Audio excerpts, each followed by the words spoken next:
समाप्त।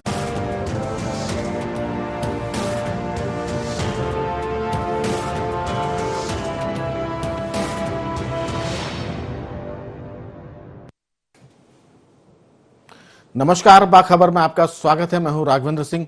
बाखबर में आज हम बात करने जा रहे हैं किसानों के बारे में। दरअसल मध्य प्रदेश के मुख्यमंत्री शिवराज सिंह चौहान ने अतिवृष्टि और ओलावृष्टि से पीड़ित किसानों के लिए आज 202 करोड़ से ऊपर यानी 202 करोड़ 90 लाख रुपए यानी लगभग 202-3 करोड़ की बात कर रहे हैं हम, इतने रुपए सरकार ने उनके खातों में सीधे जमा किए हैं। ये 203 करोड़ का मामला है। इसके पहले की अगर हम बात करें तो शिवराज सिंह सरकार ने, केंद्र ने मिलकर 7,000 करोड़ रुपए भी किसान के खातों में जमा किए थे। यहां से चर्चा शुरू होती कि किसानों को राहत तत्काल मिल रही है। 2 महीने पुरानी हम बात करें, बारिश हुई थी 1.5 महीने पहले, उस बारिश के बाद सर्वे हो गया, सर्वे के बाद किसानों के खाते में पैसे पहुंच गए। यहां से चर्चा शुरू होती है। इस महत्वपूर्ण बातचीत पर हमारे साथ स्टूडियो में मौजूद हैं चर्चा के लिए हमारे साथी पत्रकार योगीराज योगेश जी और सामाजिक कार्यकर्ता रमेश सिंह जी हमारे साथ टेलीफोन लाइन पर जुड़ गए हैं, और वरिष्ठ पत्रकार रमेश शर्मा जी भी फोन लाइन पर चर्चा के लिए उपलब्ध हैं। आप तीनों का बहुत बहुत स्वागत है। रमेश सिंह जी, मैं चर्चा की शुरुआत आपसे करना चाहता हूं। जी। किसानों का मामला है और हम कई बार कह चुके हैं कि मध्य प्रदेश के मुख्यमंत्री किसानों के लिए थोड़ा सा ज्यादा बड़ा दिल रखते हैं। कह सकते हैं कि वो खुद किसान है, किसान के बेटे हैं, और उनके चेहरे से गरीब गुरबों का नेतृत्व झलकता है। तो किसानों की जहां तक दिक्कत है उसके मामले में क्या राय है? पहले से किसानों को मुआवजा मिलने में, बीमा राशि के पैसे मिलने में, राहत मिलने में क्या सुविधाएं बढ़ी हैं? त्वरित वितरण शुरू हो गया है? किस ढंग से देखते हैं ये आप किसानों की मदद को? राघवेंद्र जी, सबसे पहली बात तो यह है कि मैं शिवराज जी का इस बात के लिए धन्यवाद करता हूँ कि उन्होंने बाढ़ राहत से लेके अभी जो बरसात हुई उसमें भी, और जो अभी बीमा की राशियां भी किसानों के खाते में आ रही है। और सबसे बड़ी बात यह है कि डायरेक्ट किसानों के खाते में आ रही है, बिचौलिए इसमें नहीं है। सबसे बड़ी बात और सबसे बड़ा फायदा किसान को यह है। वरना किसानों को जो मुआवजा मिलता था, आधे किसानों को मुआवजा मिल पाता था, आधा किसानों का पैसा बिचौलिए, प्रशासन और बिचौलिए मिलकर खा लेते थे। तो सबसे अच्छी बात सरकार ने जो की है, भले वो मुआवजा कम दे रहे हैं लेकिन डायरेक्ट किसान के खाते में आता है, तो जो सरकार जारी करती है वो किसान को सीधा मिल जाता है। दूसरी बात यह है कि किसान के मामले में शिवराज जी की संवेदनशीलता सर्वविदित है। किसान और गरीब के मामले में वो बहुत संवेदनशील है, और किसान की परिस्थिति को बगैर किसान के वहां पहुंचे वो समझ लेते हैं कि किसान की इस समय स्थिति क्या है। अगर स्थितियां फसल की खराब हो, अतिवृष्टि हो, सूखा हो जाए, तो किसान को जो संभव मदद होती है शिवराज जी वो कर देते हैं।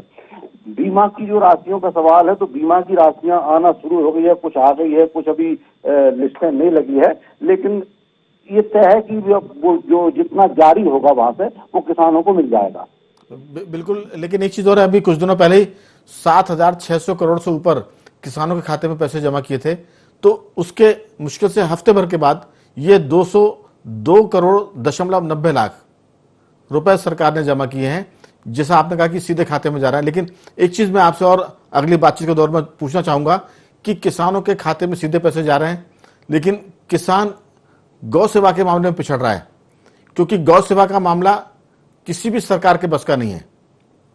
अगर किसान खुद इसके लिए सक्रिय होगा तब गाय जो सड़क पर जिनके झुंड है वो कम दिखेंगे। सरकार तो अपना काम कर रही है, किसानों को भी अपना काम करने की जरूरत है। मैं बातचीत में पूछूंगा आपसे कि सरकार किसान की चिंता करती है, पैसे उनके खाते में जमा कर रही है, लेकिन जो किसानों के कृषि से जुड़ी हुई चीजें हैं, गाय हैं, बैल हैं, अगर उनकी चिंता किसान नहीं करेगा तो ये सरकार के बूते की बात नहीं है। घटनाएं होंगी, क्योंकि 2-3 घटनाएं अभी रमेश जी हाल के दिनों में हुई है। भोपाल के पास बैरसिया में एक गौशाला में गाय मरने की खबर आई थी। अभी रीवा सतना से खबर आ रही है कि वहां भी गाय मर गई है। तो गाय को लेकर भी बहुत बड़ी विपत्ति है। मैं इसे पूछूंगा योगीराज जी, जहां तक किसानों की बात है, इसमें कोई शक नहीं कि हर मुख्यमंत्री का, हर लीडर का अपना एक फोकस होता है। कुछ लीडर उद्योगपतियों पर फोकस करते हैं, वो उद्योगपतियों को राहत देने की बात करते हैं। कुछ लीडर ऐसे होते हैं, कुछ मुख्यमंत्री, जो बात करते हैं बहुत गरीब तबके की, निम्न तबके की। लेकिन मुख्यमंत्री शिवराज सिंह ने अपने कार्यकाल में यह बताया कि उनकी प्राथमिकताओं में किसान और गरीब सबसे ऊपर है, महिलाएं या बेटियां सबसे ऊपर है। किसानों के मसले पर हम कह सकते हैं कि जो रमेश सिंह जी कह रहे थे कि अगर कहीं ओला पाला होता है, सूखा पड़ता है, तो किसान को क्या दिक्कत आती है ये शिवराज सिंह महसूस करते हैं, मौके पर जाते हैं, किसानों को सांत्वना देते हैं और मशीनरी को कसते हैं। वो धमकी भी देते हैं, चेतावनी भी देते हैं कि अगर किसान के मामले में आपने गड़बड़ी की तो मैं किसी को छोड़ूंगा नहीं। मुझे लगता है कि उनकी बातों का असर होता है और उसके हमको लक्षण भी दिख रहे हैं, जैसे कि 203 करोड़ की हम बात कर रहे हैं आज सरकार ने उनके खाते में जमा की है। तो कहीं ना कहीं किसानों की थोड़ी सी, जिसे हम कहें कि तीमारदारी सरकार की तरफ से बढ़ गई है। सरकार उनकी चिंता जो करती वो उसमें इजाफा हो गया है। आपकी राय? नहीं, आप ठीक कह रहे हैं राघवेंद्र जी, और ये बात हम सब जानते हैं, बड़े संवेदनशील मुख्यमंत्री हैं शिवराज सिंह जी। और चाहे वर्षा का मामला, चाहे ओला का मामला है, मुझे तो ऐसा लगता है कि ओला पाला बाद में पड़ता है, शिवराज सिंह जी पहले पहुंच जाते हैं मदद करने जी।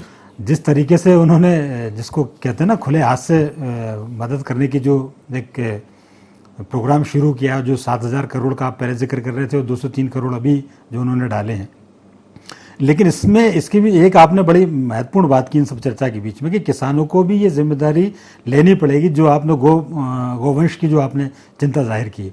क्योंकि जब सरकार आपकी चिंता कर रही है, किसानों की चिंता कर रही है, किसानों की आड़े वक्त में सरकार आपके साथ खड़ी हुई है, तो आपकी भी तो रिस्पॉन्सिबिलिटी बनती है कि जिस तरीके की जो बरसिया में जो घटना हुई वो घटना ना हो। क्योंकि इस सब के पालनहार कौन है? आप ही तो हैं। इन सब की अच्छे तरीके से यदि देखभाल कोई कर सकता है तो वो किसान कर सकता है।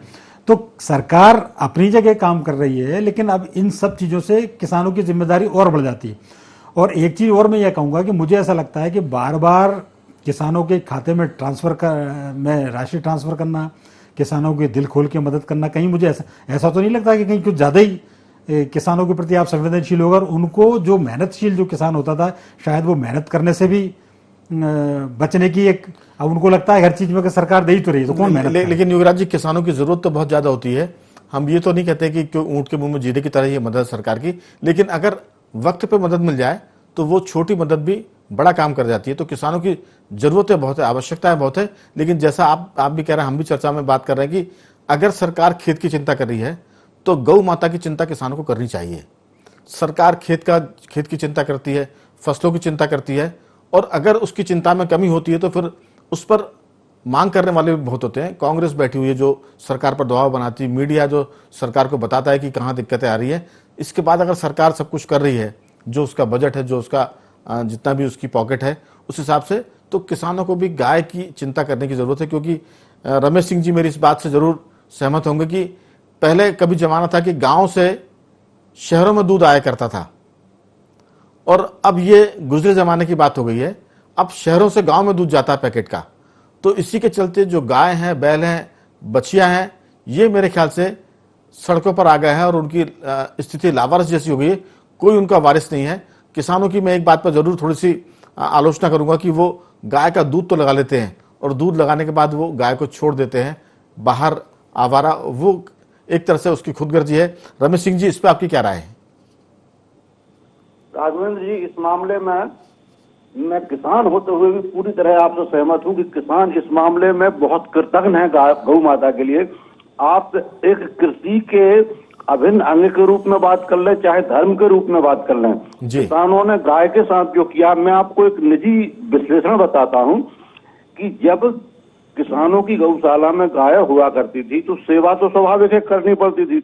उस वक्त के किसान की जो खुशहाली थी, आज के किसान की वो खुशहाली गायब है।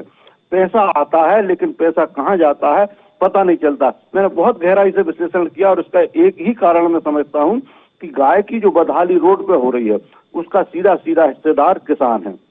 किसान, अच्छा, इसके गौ की जो सेवा थी उसके एक फायदे नहीं थे, कई फायदे थे। शुद्ध दूध मिलता था।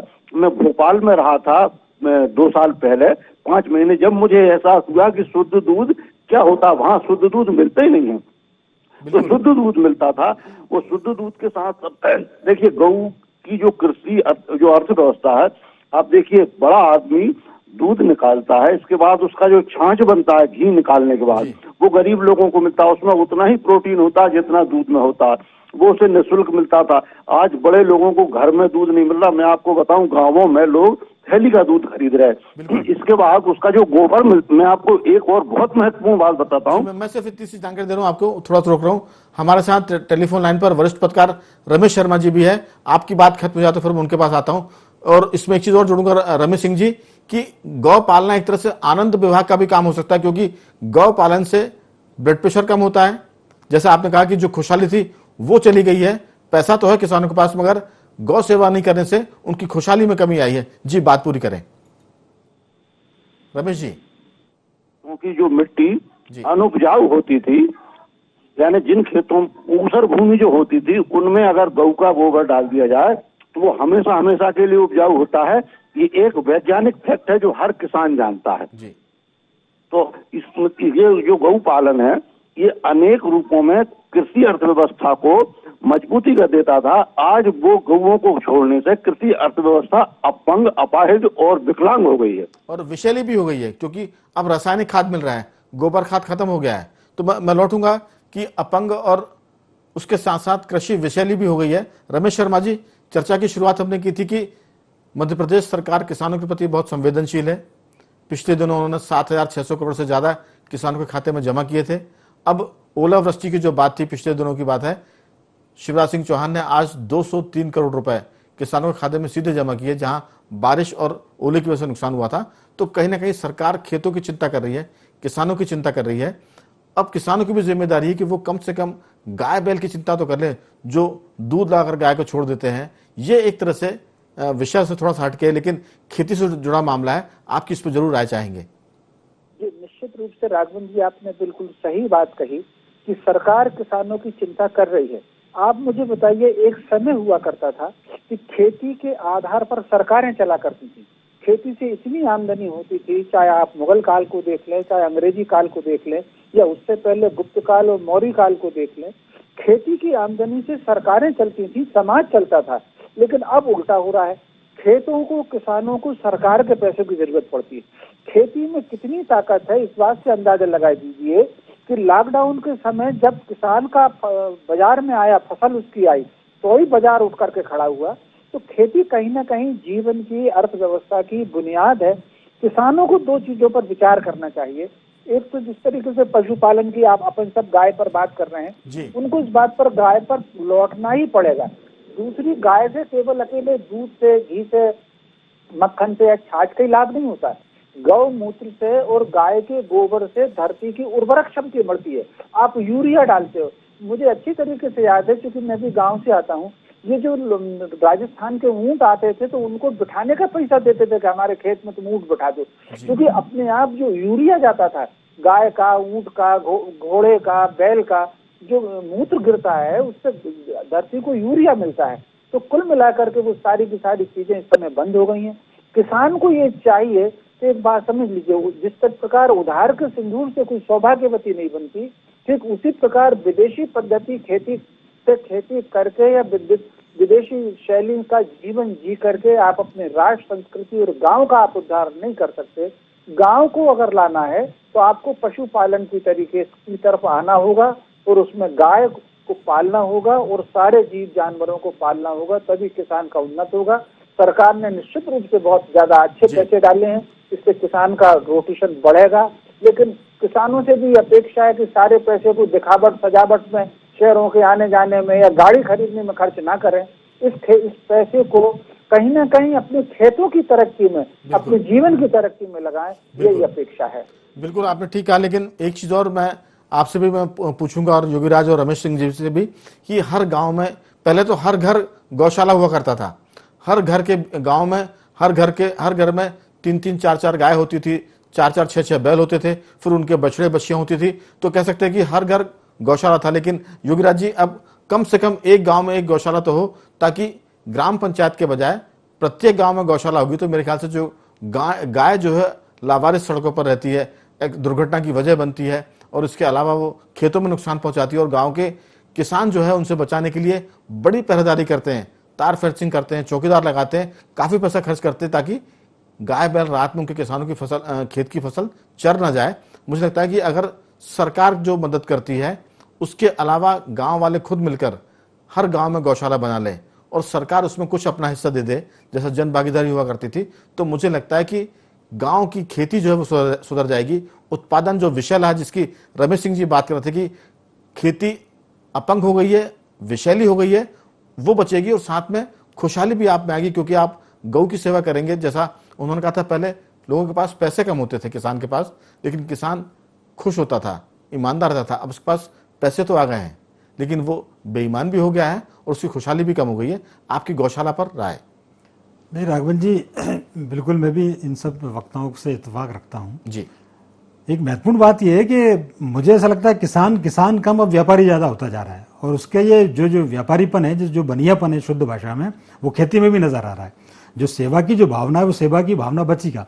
गौशालाओं की भी जो अपन बात कर रहे हैं, हर आदमी चाहता है गांव में गौशाला बने, क्योंकि गायें सारे गांव में इधर उधर सड़कों पे बैठी मिल रही, शहरों में बैठी मिल रही। भोपाल में आप अपने घर से बाहर निकलो, मालूम पड़ा कि गाय बैठी हुई हैं। तो सब चाहते हैं, लेकिन सब यही चाहते हैं कि सरकार इसकी व्यवस्था करे।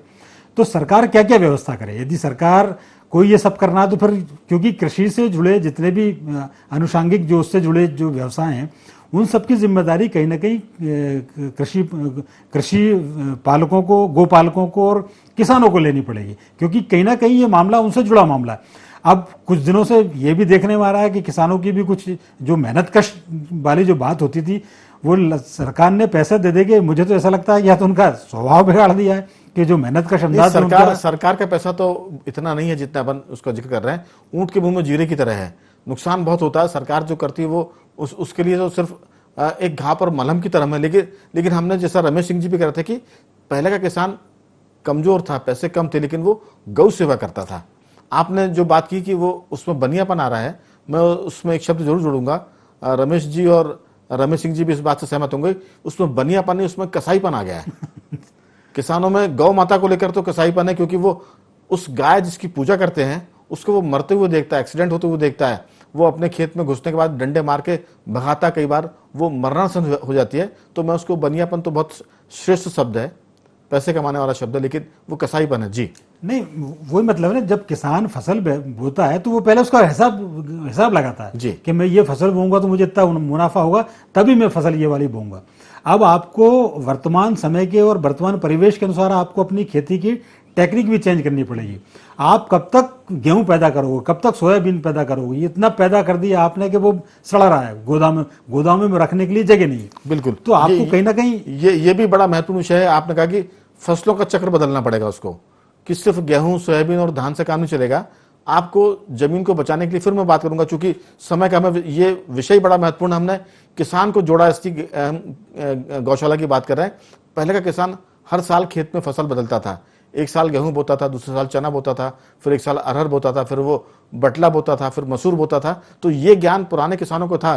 लेकिन अब जो आपने बात की, किसान में बनियापन नहीं, कसाईपन है। वो धरती माता के भी प्राण ले रहा है, इतना खाद बीज डालता है कि वो सबसे ज्यादा खाद बीज निकालता है। ठीक वैसे ही रमेश सिंह जी, मैं आपसे पूछना चाह रहा हूं, ठीक वैसे ही वो धरती से अन्न पैदा करने की कोशिश करता है। जैसे कि गाय भैंस में अगर दूध की कमी होती तो वो इंजेक्शन लगाकर दूध निकालते हैं। कई बार गाय के और भैंस के थनों से खून भी निकलता है इस लालच की वजह से। तो ये जो कसाईपन है वो किसानों में दूर अगर हो जाएगा तो मुझे लगता है कि कृषि भी ठीक हो जाएगी और गांव में एक तरह से अनुभव भी आनंद का आएगा। आपकी राय? मैं आपकी इस बात से सहमत हूँ। मैं 2-3 पॉइंट उठाना चाहता हूँ। पहला तो ये है कि गाय जो किसान है उसकी अर्थव्यवस्था को किस तरह प्रभावित करती है। मैं आपको बताता हूँ कि खेती के साथ साथ जो आज किसान रोता है हम खेती का लाभ का धंधा नहीं रहा, तो पुराने जमाने में किसान जो अपने खेत में पैदा होता था उसे खाने के लिए रखता था, बेचता था, और गाय भैंस का जो दूध घी होता था उसे बेच के वो अपनी बाजार करता था, सप्ताह की हाट बाजार। इसके बाद कुछ जेवर खरीद लेता था, सोना खरीद लेता था, उसे रखता था, आड़े वक्त पे काम आता था। और उसके साथ जो गोबर था, वो गोबर उसके उपजाऊ, जो खेत को उपजाऊ बनाने के काम आता था। यानी कृषि अर्थव्यवस्था में गाय का आधा योगदान है, थोड़ा बहुत नहीं है। अच्छा, दूसरी बात मैं ये बताना चाहता हूँ कि अगर गाय के बगैर कृषि की कल्पना भी अधूरी थी। आज गाय को भारत के कृषि अर्थव्यवस्था से हटा दिया तो आज किसान की जो हालत हो रही, जो आंदोलन हो रहे हैं, ये उसी का नतीजा है। मेरी एक हरियाणा के किसान से बात हुई थी, तो मैंने उसको 2 एकड़ का किसान था और वो चाहता था कि उसके बच्चे 50-60 हजार के स्कूल में पढ़े। तो मैंने उसे बताया कि 2 एकड़ में ये संभव नहीं है, आप खेती के साथ साथ पशुपालन कीजिए। लेकिन वो इस बात पर, यानी किसान के साथ मानसिकता ये हो गई कि हम कुछ नहीं करेंगे, हमें खेती का इतना मूल्य दिया जाए कि हमारे सब सपने पूरे हो जाएं। और ये बाजार की अर्थव्यवस्था में राघवेंद्र जी संभव नहीं है कि कोई सरकार आपके जीन्स के अनाजों के भावों को आसमान पे पहुंचा दे। अच्छा, मैं एक चीज और कहना चाहता हूँ कि सरकार को जैविक खेती पे जोर देना चाहिए। तो जैविक खेती से एक फायदा होगा कि जो आज सरप्लस प्रोडक्शन हो रहा जिसका, तो वो सरप्लस प्रोडक्शन घटेगा और उच्च कोटि का गुणवत्ता युक्त अनाज जब पैदा होगा तो उससे राष्ट्र का स्वास्थ्य भी बढ़ेगा। उसके सरकार को ये करना चाहिए कि उसके लिए कुछ मानदंड बना दें और जैविक जो अन्न है उसके भाव ज्यादा मिले तो किसान को लाभ हो सकता है। और एक चीज और बताना चाहता हूं मैं कि जो आपने कहा गौशाला का, तो कोई भी सरकार गौशाला का संचालन नहीं कर सकती है, सरकार के बस का नहीं है। भ्रष्टाचार का एक नया मार्ग खुल जाएगा। ये बिना किसान की मदद के गौशाला नहीं चल सकती। सरकार अपने स्तर पर एक निश्चित अंश में मदद कर सकती है, लेकिन इसके लिए किसानों को ही आगे आना होगा, क्योंकि किसान अपने फसलों को गौ के जो आवारा पशु है इससे बचाने के लिए जो खर्च करता है, वो खर्च अगर इसमें खर्च कर दे और थोड़ा सरकार मदद करते तो ये सरकार मदद निश्चित रूप से करेगी अगर किसान आगे आता तो। बिल्कुल कह सकते हैं कि ग्राम पंचायतों के अलावा सरकार गांव के किसानों की कोई कमेटी बनाए जो गौशाला का संचालन करे ताकि वो भ्रष्टाचार से मुक्त हो जाए। ये आपने ठीक बात की, क्योंकि जब जैविक खाद से गेहूं या फसल पैदा होगी उसमें विष कम होगा और वो बीमारियां कम पैदा करेंगी। कैंसर जैसी बीमारियों से लोग बचेंगे जो गांव-गांव में फैलने लगा। रमेश शर्मा जी, आपकी इस पर अंतिम टिप्पणी, समय खत्म हो चला है। नहीं, बिल्कुल आपने सही कहा और ये किसान रमेश सिंह जी जो बोल रहे हैं बिल्कुल सही बात कही कि सरकार के भरोसे काम नहीं चलता। पशुपालन और गौपालन किसानों को स्वयं करना चाहिए। और निश्चित रूप से ये उल्टी गंगा है, जब थैली का दूध गाँव में जा रहा है तो उनको कुल मिलाकर के पशुपालन स्वयं करना चाहिए, गाय को पालना चाहिए। इससे किसानी समृद्ध होगी और उनको सरकार का मुंह बहुत देखने की जरूरत नहीं पड़ेगी। बिल्कुल, इस मामले में तो मथुरा वृंदावन उदाहरण है जहाँ की पूरी अर्थव्यवस्था ही गायों पर आधारित है, जहाँ गाय का दूध बिकता है और गाय की से जो उत्पाद होते हैं, दही है, रबड़ी है, मलाई है और मिठाई है, वो सब चूंकि गाय और बैल जो है, गौ वंश जो है, वो अर्थव्यवस्था का बहुत बड़ा आधार था गाँव में।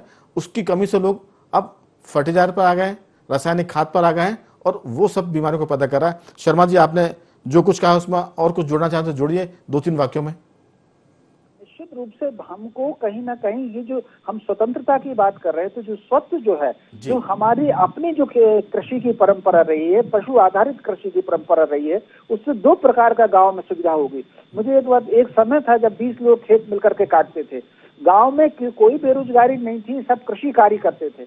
अब थोड़ा सा हमको मशीनों को कम करना पड़ेगा और मशीनों को कम करके व्यक्ति को जोड़ना पड़ेगा, पशु को जोड़ना पड़ेगा। यही अर्थव्यवस्था की और जो हम स्वतंत्रता का अमृत महोत्सव मना रहे हैं उसको ये सार्थक करेगा। मशीनों से दूर रहें और कहीं ना कहीं कोशिश मशीनों में और व्यक्ति में और उत्पादन में और हमारी जमीन की उर्वरा शक्ति में।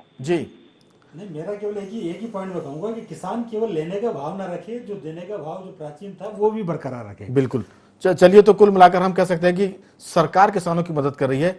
अलग बात है कि सरकार किसानों की जरूरतें बहुत ज्यादा है, नुकसान बहुत ज्यादा होता है, लेकिन सरकार की मदद की एक सीमा है। लेकिन सरकार उस सीमा के भीतर रहकर समय पर मदद कर रही है। ये बीजेपी और शिवराज सरकार की हम कह सकते हैं कि उपलब्धि है। लेकिन जहां तक कृषि में गौवंश की बात है, उसको बचाने की भी जरूरत है और वो सरकार के बस की बात नहीं, बूते की नहीं है। इसमें किसानों को आगे आना पड़ेगा, गांव को आगे आना पड़ेगा और गौवंश बचाने के साथ साथ अगर गौवंश बच गया तो कृषि भी सुधर जाएगी, क्योंकि आप गोबर खाद की तरफ जाएंगे, जैविक उत्पादन होगा और आप बीमारी से बचेंगे। तो कुल मिला के बखबर में हमारा इतना कहना था कि सरकार ने पिछले दिनों 7,618 करोड़ सीधे किसान के खाते में जमा किए थे।